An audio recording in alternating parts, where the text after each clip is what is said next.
Hello, everyone, and welcome back to COVID and the Classroom, a podcast dedicated to getting kids back to school, putting parents in positions of power, and navigating the new world of education in the time of coronavirus. I'm your host, Mary Clare Amslam. I am so excited for today's episode. I'm going to be joined by two incredible mothers, Bethany Mandel. She is a homeschool mother of 4 children, which is an amazing feat. I'm so excited to talk to her. She recently wrote an article for the New York Post called "Remote Learning is a Disaster and Terrible for Children." It's important to point out that her children are not in traditional schools. Like I mentioned, she's homeschooling, but she's very fired up about what's going on with our public schools. So I'm very excited to be talking to her about that article that she wrote, as well as her experience as a homeschool mom. I'm also going to be joined by Jenny Clark, who is a mother of 5 children. And she is doing a pandemic pod this fall. And we talked a little bit about pandemic pods in the last episode. So I'm so excited to hear, from the horse's mouth, how that's going, why she chose a pandemic pod, and why she is such a great advocate for school choice. So that'll be a little later in the episode. But first, let's get into today's headlines.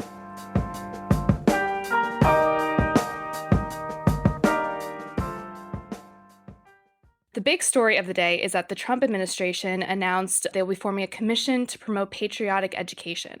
According to McClatchy, D.C., President Trump on Thursday announced that he will be establishing a commission to promote patriotic education in the United States. He announced the plan, called the 1776 Commission, during a speech at the White House History Conference. It will encourage educators to teach our children about the miracle of American history and make plans to honor the 250th anniversary of our founding, Trump said during the speech held on Constitution Day, which marks the anniversary of the adoption of the United States Constitution. Now, we should absolutely be fighting against this horrible trend of teaching our students to hate America. We're seeing this all over the country. We're seeing students leave our public education system angry at the country that they were born in. And we should certainly be fighting back against this. Now, the name, the 1776 Commission, flies right in the face of the 1619 Project, which Trump also discussed during this speech, which is being adopted by schools all over the country. 3,500 schools have adopted the 1619 Project. Several large school districts have adopted it as well, and that is now their interpretation of United States history. It's problematic for a number of reasons, the most glaring of which is that there are blatant historical inaccuracies in the 1619 Project. At the Heritage Foundation, we've done a ton of great work debunking a lot of these inaccuracies, the most glaring of which is that the 1619 Project argues that the American Revolution was fought to preserve slavery. That's an argument that no serious historian makes. It's an argument that not only is there no evidence for, but there's a ton of counter evidence for it. So I encourage everyone to go to heritage.org and look into the work that we've done on the 1619 Project. But the 1776 Commission is certainly echoing a fantastic message that we should be encouraging accurate historical teaching in our schools. We should not be teaching our students to hate America. On the contrary, we should be teaching our children about why this country is such an exceptional and fabulous place. But we should be wary about national standards. So the Obama administration set a case study for national standards. It's called the Common Core. Notice the left doesn't talk about Common Core very much anymore because it's been an unmitigated disaster. I mean, Common Core has been an absolute failure. Parents hate it, teachers hate it, students hate it. It should be a cautionary tale for national standards. So we definitely want to be wary of that. But I think that this commission can do some fantastic work in highlighting accurate historical teaching in our schools and fighting against this horrible trend of teaching students to hate America. Now, the next story I want to dive into is just so funny. It's not often in education policy that we get a really funny story like this, but you might have heard about it. Princeton University is under investigation from the Department of Education. So Betsy DeVos called their bluff. According to Politico, the Trump administration has opened an investigation into Princeton University over the school president's recent statement that students there face, quote, systemic racism, and that racism is embedded in the structure of the university. Education Department officials notified Princeton this week that they are examining whether the university's admitted racism means that it made materially false statements when it for years assured the public and the federal government that it doesn't discriminate based on race. At issue is the Princeton president's statement that Princeton is an inherently racist university and that they have systemic racism issues. And the Department of Education is coming along saying, well, that's interesting. That's funny because we have laws saying that you can't do that. that's just against the Civil Rights Act of 1964. You accept federal funds, so we're now going to open an investigation into whether or not these claims are true, which is so hilarious because it's now forcing Princeton to come say, well, we didn't mean it. When we said we were racist, we didn't actually mean racist. We were just saying it to win points among our SJW professors. This trend of calling yourself racist when you don't mean it, just to show how not racist you are, so just meaning the opposite of what you're saying, it is so bizarre. It's this bizarre thing that has happened in 2020. And so was Princeton actually trying to admit some horrible systemic racism in their university when the president issued this statement? Of course not. They would never have actually come out and said this if they truly felt that there was some sort of a deep-rooted issue in their university. It's worth noting that I don't believe, and we at the Heritage Foundation don't believe, that the education department should exist. And so a very powerful education department is certainly something to be wary about. This is probably better handled as a Department of Justice issue since it is a civil rights case. But that being said, I think it's absolutely hilarious that the Department of Education is now forcing Princeton to say, well, we didn't mean it when we called ourselves racist. Next story, we talked a little bit about this on the first episode about what's happening in New York City public schools. Last episode, I talked about how there was a delayed opening for New York City public schools. And now I'm here to share with you that New York City public schools have delayed their reopening once again. U.S. News and World Report is reporting that in-person learning is delayed again in New York City due to major staffing shortages, Mayor Bill de Blasio, city education officials, and union leaders announced on Thursday, just 3 days before the country's largest school system was set to return students to the classroom. Schools that serve kids in kindergarten through grade 5 and kindergarten through grade 8 will reopen for in-person learning on September 9th, while middle school and high schools will reopen October 4th. In the last episode, we talked about the deal that de Blasio made with the teachers' unions to responsibly open New York City public schools. And this delayed opening is now due to teachers saying, we're not showing up. So I'm not sure what happened with that deal.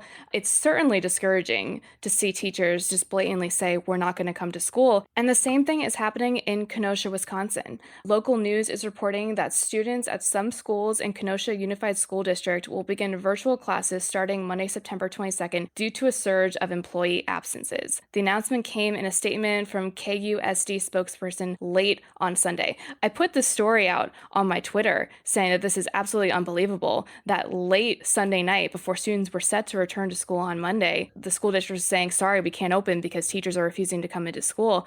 And a parent responded saying, this is my child's school district. And we got the phone call past 10 o'clock at night.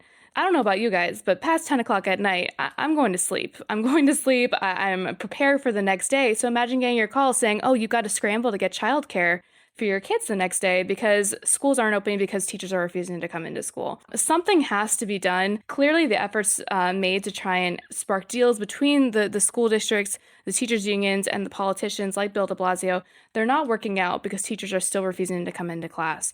We need to be putting pressure on these teachers' unions saying we need to come up with a plan to get kids back to school and stick to that plan so that parents aren't left without options. Last episode, the entire theme of the show was parents need options. And there's no situation where a parent is left with fewer options than when they believe their child is going to school the next day and then letting them know at 10 o'clock at night, the night before, that the school is not reopening because teachers are refusing to come into school.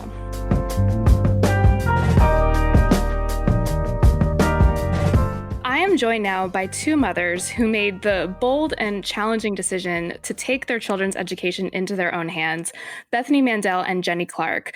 And I just realized now that between us, we have 10 kids. I'm the low contributor with just one.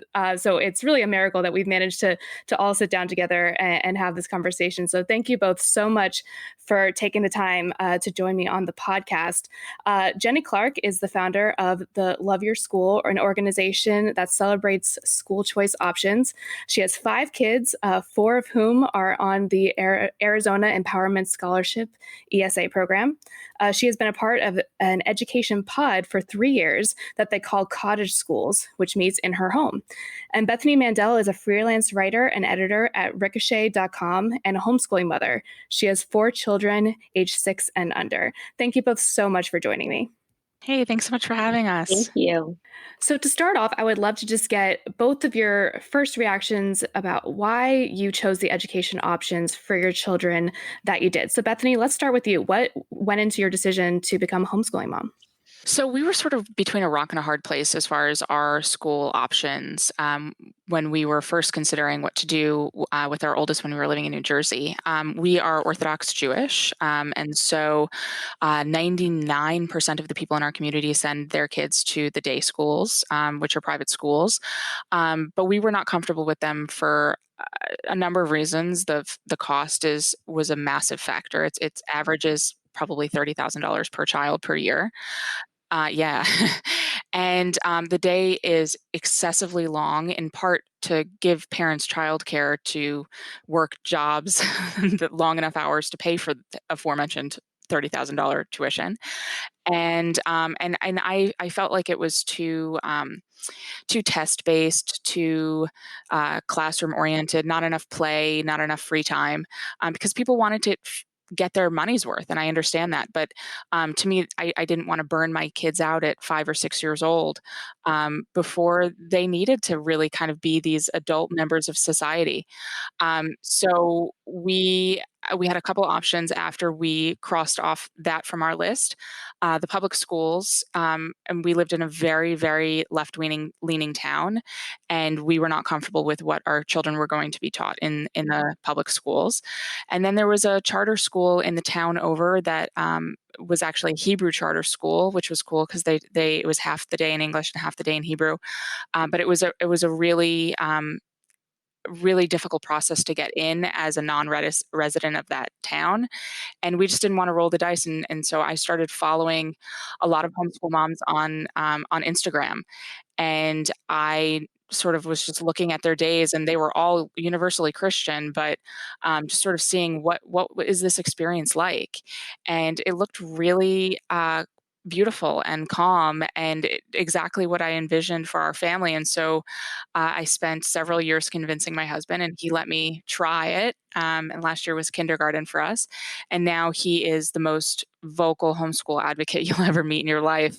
And it makes me laugh because, it took me a year and a half to convince him to let us try. And now I don't know if he, I mean, obviously he would let me do whatever I want, but he very strongly believes in us continuing on this path. And as do I. Yeah, that's awesome. Wow. It's heartbreaking for me as an ed policy analyst to hear you say that you really didn't have options because of the situation that you were put in, where either you choose a school that is in line with your religious faith. And I think that gets lost so often in this conversation, is that when you're a person of faith, sending your children to a school that is in line with those values is a very essential part of Mhm. living out that faith. Yeah. And forcing parents to make a decision between educating your children in the faith that you want to raise them in and having this astronomical cost associated with it, it's not a choice that we should be asking parents to make. Which transitions perfectly into Jenny. I would love to hear about your decisions, because your children are in the Arizona ESA program, which at the Heritage Foundation we have been talking about for so long, why ESAs are such great options for families, why every family should have an ESA option. So tell us a little bit about that program and about what your experience has been in pod learning, or as you call it, cottage schools. Yes, absolutely. So we started homeschooling about 6 years ago, probably sooner than we should have, when our youngest was about 5 years old. And we learned after about a couple of years into home educating that one of our children had learning disabilities. And then we got a second child tested, and we found out that two of our kids had learning disabilities. So we really at that point were kind of trying to decide, okay, do we just pay for all of this, out of pocket? Like, this is so expensive and insurance doesn't cover some of these things. And thankfully in Arizona, we do have the Arizona Empowerment Scholarship Account Program. And so we were able to, after briefly having our children in an online charter school, which was a great experience, we were able to qualify for the Arizona Empowerment Scholarship Account Program. And so our first two children got onto that program. And then there is a guideline that allows subsequent siblings, even if they don't have a learning disability, to also be on the program. So now we have four kids on an ESA. The youngest is 2 years old. So of course she's not really doing anything but having fun these days. And we absolutely love the Arizona ESA program. It has allowed us to do tutoring and therapies, classes and programs, curriculum. It covers all of those amazing things that we need to educate our kids in the way that we want to. And in our case, in a home educating environment. So that's kind of us and kind of a little bit more about the Arizona ESA. Just by terms of getting the technical definitions out here, for those who might be listening who don't know too much about what an ESA is, we've been talking a lot about how we should be funding individual families. We should be funding students, not necessarily systems. Yeah, always that should be the case, but especially during the pandemic when parents have even fewer options than they had before. So the great thing about an ESA is it takes the funds that the state was already spending on your child and gives it to parents like Jenny to customize their child's education through as they see fit. And so using your unique knowledge as a parent, you can purchase, online classes, textbooks. You can use it for private school tuition. You can really just customize it however you want using funds that were already being spent on your child's education. So I think that it's so fantastic that that's been working out for your family. I want to ask, and I don't even want to ask this question, but since we're talking about homeschooling, it has to be asked because it's the number one pushback that you hear. And you guys probably know what I'm going to ask. It's the number one thing that people say is how do you socialize your kids? Aren't your kids going to be completely isolated at home? Aren't they going to be like total like homeschool jungle freaks? Like, how do you make sure that your kids play with other kids? I hate this question because I just think it's so ridiculous that the only incentive that kids have to make friends is if they're forced into a classroom together. But what do you say to people who say, how on earth do you socialize your children? So this is my favorite question to answer because I answer it every day. So I was late to this podcast because we were at the playground with 3 other homeschooling families, and my kids did not want to leave. We yesterday spent 3.5 hours in the woods with 7 other homeschooling families. Today's Thursday.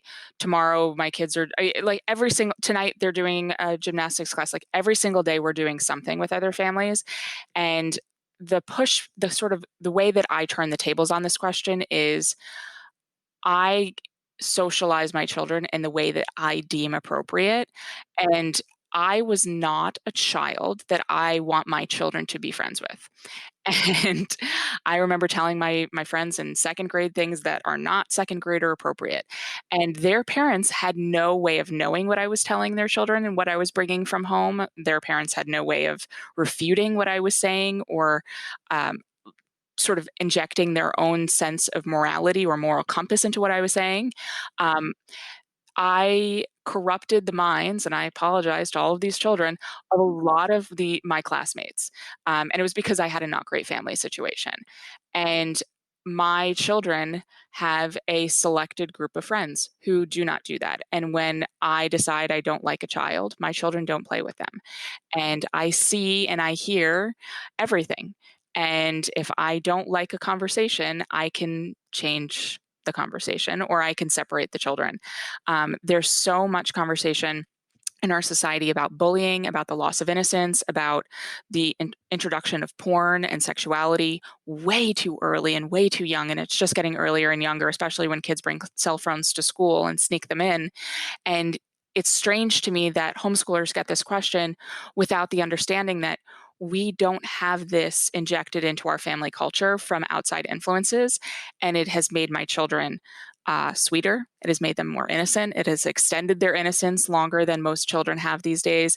And I view the lack, but I don't see it as a lack. I see it as a more directed form of socialization as a massive feature and not a bug of homeschooling.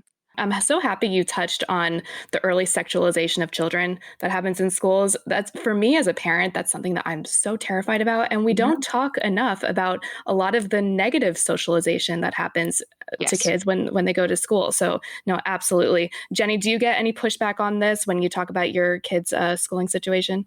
Oh, absolutely. And I think when you come from a family where you have public educators in your family and, I was publicly educated, when we first, talked about wanting to homeschool, it was very foreign to a lot of people that I was close to, a lot of my family. But I think over the years, that's the neat thing about even people that are concerned or kind of skeptical. They get to see your children, they get to see the values that you've Mhm. instilled in them, how you have, kind of like Bethany said, been able to allow them to have a childhood and be innocent and grow up. Kind of in the ways that they should grow up. I sometimes look at some of my kids and think, gosh, like, is he, is that child acting immature? And then I stop and go, no, he's acting exactly like a 9-year-old should act, who doesn't have a cell phone, who hasn't been exposed to some of these things that tragically other children have been exposed to. And so I'm even reminded how quickly I grew up also, and the things that I knew at certain ages, having grown up in the public school system, that thankfully my own children haven't been exposed to. But I will say, like, we do get to connect with our kids and have the conversations that we want to have with them when we want to have with them. But one benefit of homeschooling is that the kids are very exposed to other kids of different ages. So from a social perspective, I think, my kids are awesome. They can talk to young kids and they can talk to adults. But we are out a lot doing all sorts of social things like Bethany mentioned. So there is a lot of conversation that we have about the culture, about different things happening politically, because we are out in the world. And quite frankly, they see that also, and they're getting exposed to that. But the difference is that I'm there, right? Like, I'm there to walk through these very difficult conversations about some pretty significant, moral issues that they've been exposed to. And I can say, hey, let's talk about what you just saw, at the Starbucks, or like, let's talk about what you just saw at the park. And I can guide them through those conversations. Yeah, and we're hearing more and more stories now about schools who are doing remote learning, and teachers are saying, you as a parent, you shouldn't really be listening in. This is a private Right. conversation between me and your child, and you're going to get in the way of this, indoctrination work that I have planned for them. I mean, it's so not only sending your kids to school, do you like Bethany mentioned, you have no idea who they're talking to, who they're being exposed to, but then also you have no idea what the teachers are saying to your kids, and that might Yeah. really fly in the face of your values. So, My favorite thing to do nowadays is to think about what would I think if someone had told me this 6 months ago, and if someone had told me that there were adults telling children to get on a computer and don't let their parents hear what they were saying. mhm. Can you imagine the red flags that would have sent up? Oh, I was And talking to my husband about this. He's like, "Isn't yeah, that exactly what predators do? yes, Like, don't yes. tell your parents." You Yeah. know? Mm. Get online and hide what you're saying and what you're doing from your parents. And we'll talk every day for several hours a day, but don't let your parents know. If you had told a parent 6 months ago that someone was saying that to their child, they would have called the Yeah. police. Yeah, This is a absolutely. there's a lot of things in the last 6 months that become normalized that are very bad. Yeah, no, absolutely. And that's a perfect transition into the next thing I want to talk about, which is Bethany, you wrote a really fantastic article for the New York Post called Remote Learning is a Disaster and Terrible for Children. And I love a good, just like cut straight to the point title, like this is a Mhm. terrible disaster. Tell us a little bit about that article and what caused you to write it. Yeah, so I mean, I it's funny. Sorry, but I'll be honest with you. What I was just doing while we were chatting, a mom commented on Facebook, and I was on Facebook while we're talking. I'm terribly sorry, but she was saying, my kid doesn't sit still and she doesn't listen, and I said this is not developmentally appropriate, Yeah. and I think, Mm. and I'm sorry to be that person who's. I know you want to just complain and you want to vent, but it is not developmentally appropriate for your child to be sitting and paying attention to a screen for 6 hours a day. And I am extremely frustrated with the the prevalence of screens in our society for children in general. I mean, before COVID, you couldn't go to a supermarket and not see a child on a cell phone playing a game while their mom was shopping. Kids could not sit at a restaurant. They couldn't go through a supermarket. They can't do anything without sitting on a screen. And the data that we see for kids who are under the age of 8, how many hours a day that they spend on screens, is sometimes between 3 and 5 hours. And those are often kids who are in childcare as well. So basically every waking moment they're home with their families, they're on a screen. And the science that we have on what that does to their developing brains is terrifying. They've done brain scans of kids who are watching screens, and entire parts of their cortexes are just inactive. And this is the time in their lives, and this is the only window of time in which those synapses are being formed. And if they are not formed, that will affect the rest. That will affect their brain functioning for the rest of their life. And so this is a thing that I've been very passionate about for many years now. And it's not to say that I'm a screen Nazi. My kids have everything in moderation, but now in the age of COVID, we've gone from, in the last 6 months, telling families, limit your screen time, do not let your kids watch television. And now all of a sudden we're telling them, try as best you can to park your kindergartner in front of Zoom for 6 hours a day. And it is, and we're hearing reports anecdotally and just in general of kids who are just crying and crawling up into balls, and this is bad for their emotional and educational development, but it's also creating such negative associations with learning that they will carry with them the rest of their lives. There's so much negative about distance learning on Zoom, and yet this is what parents are being forced to do by school districts, and it's their way or the highway. You either put your kid on 6 hours a day or you're on your own. And that is an incredibly unfair position to put parents in, especially low-income parents who never anticipated that they would be in this position 6 months ago or even 3 months ago. They canceled school, and a lot of parents around the country thought that they would go back in September. And now they're sort of saying, oh, well, February maybe. And where I live locally, it went from November, and then the conversation sort of shifted to January, and now they're kind of saying February. And we're at a point now in Montgomery County, Maryland, where we're looking at 11 straight months of kids not in a classroom. And a lot of kids are not. You're either logged in and frying your kid's brain, or there's a lot of kids who are not doing anything, and they're just floating aimlessly because they have parents who are single parents or who are working, whatever, that cannot sit there and supervise distance learning, because it's an all hands on deck situation for Yeah. parents on the distance learning. Yeah, no, absolutely. It breaks your heart thinking like that image of the kids just like curled up in a ball, just not wanting to do it, not wanting to just sit in front of a screen. I think we're going to see some really terrible depression rates coming out of kids who are having to deal with this. Yeah, no, and it's not right.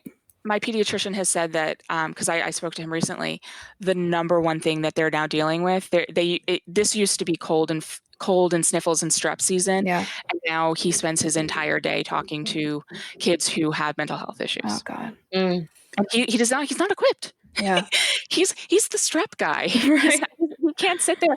And the problem is they have no answers. Like, yeah. We know what kids need, and it's not socializing on Zoom. It's being in person. And we're really doing an incredible disservice to an entire generation.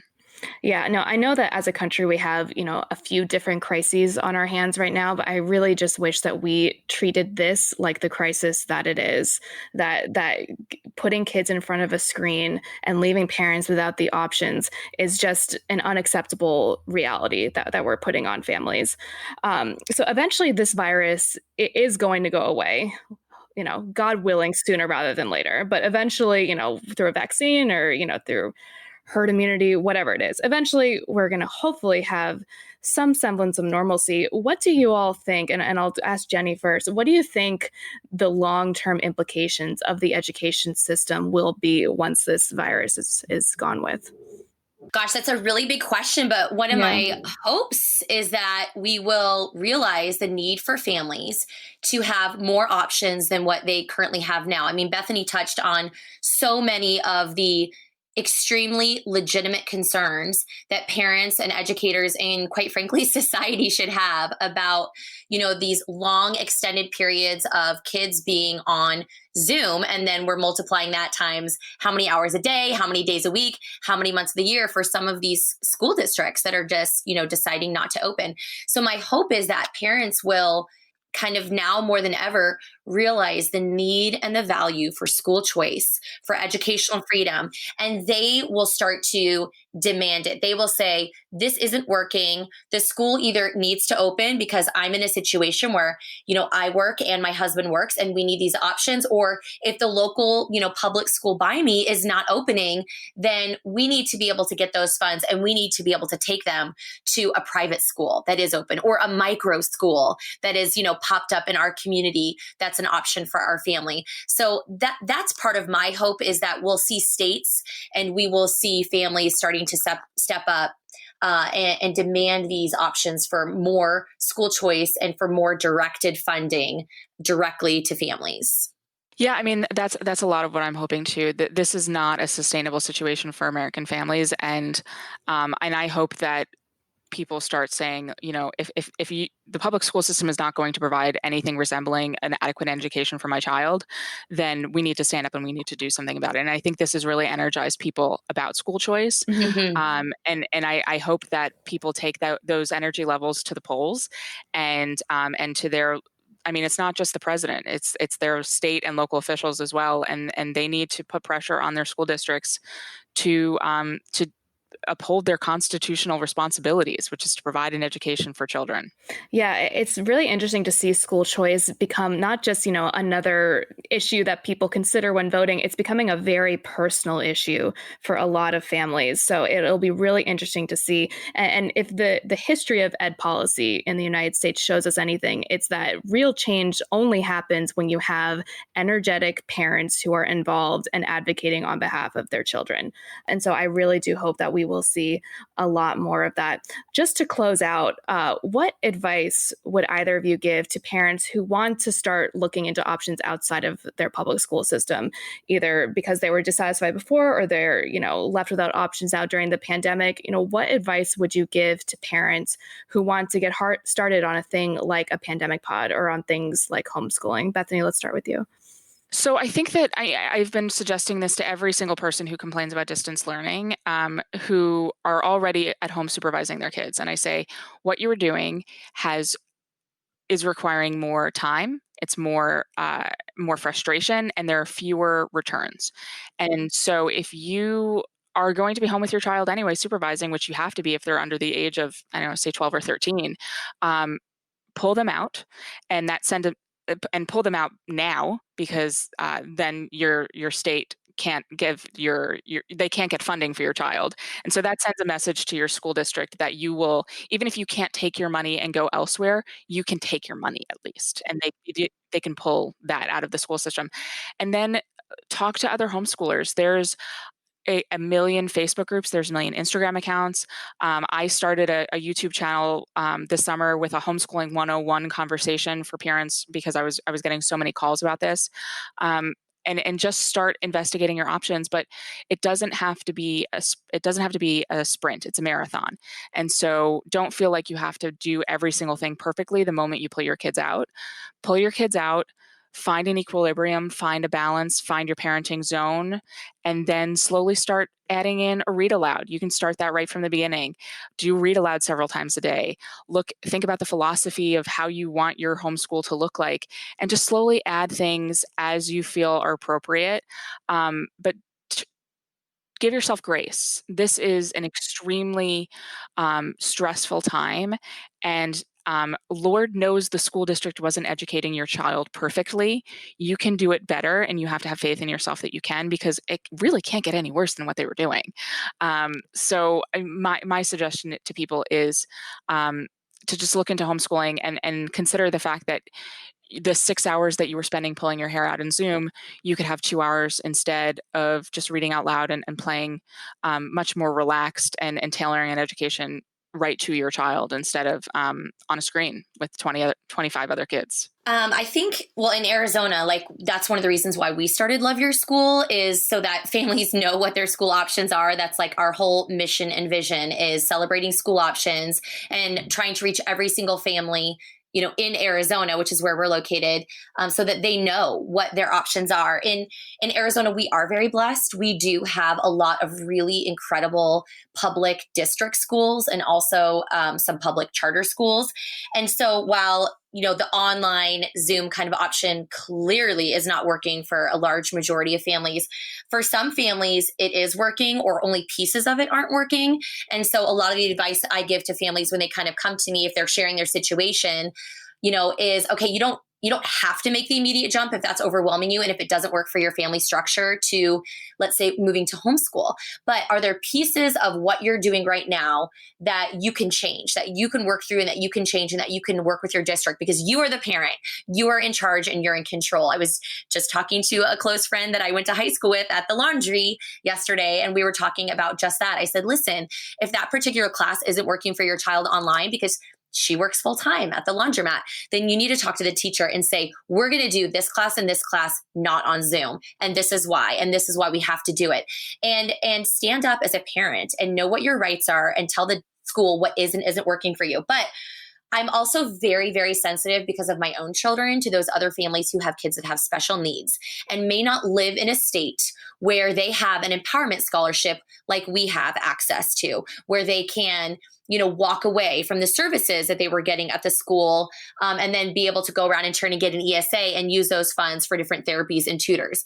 So you have to really walk through, with your school, what services was your child getting? Let's say on the low end, speech therapy or reading therapy or different things like that. And are you going to be able to, with your own insurance or whatever, provide that on your own? Or is your school district, do they have a system set up, like in Arizona, some districts do, where you can still receive some of those services for your child at the school district, even if your child is not enrolled? So those are definitely things to think about and walk through. And Bethany mentioned also Facebook is such a great place. Also, that's where we do so much of our connecting is through Facebook and helping parents walk through those questions. And of course, local Facebook groups are great because people usually know right in your own community. Yes, if you want to pull your child, you can. And here's what you need to do if you still need to receive those special education services, or here's what you need to do to apply for, like in Arizona, we have tuition tax credits. Here's what you need to do to apply for tuition tax credit so you can turn around and put your child in a private school, and so on and so forth. So really, it's about finding your options. That's why we started Love Your School. But again, Facebook is such a great place, and other social media platforms are such a great place to connect with other parents to find out what your options are. That is such a great place to leave it. I want to thank you both so much for coming on the podcast. If people want to keep up with you, where can they follow you? So I think Twitter is probably the best place. My name is Bethany Shondark, Shondark, and at ricochet.com, where people can join and have nice civil conversations about politics and culture and everything in between. And Love Your School, our website is loveyourschool.org. We are also really active on Facebook. It's at Love Your School AZ, and also on Instagram, also Love Your School AZ. Great. Thank you both so much. Thank you. Thank you.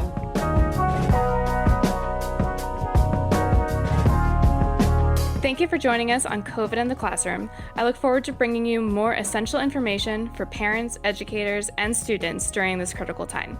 Subscribe on Apple Podcasts, Spotify, or your favorite podcast app to receive a new episode every other Monday. If you enjoyed this show, please be sure to leave us a review on Apple Podcasts and share the show with someone who might need it. We hope to see you next time.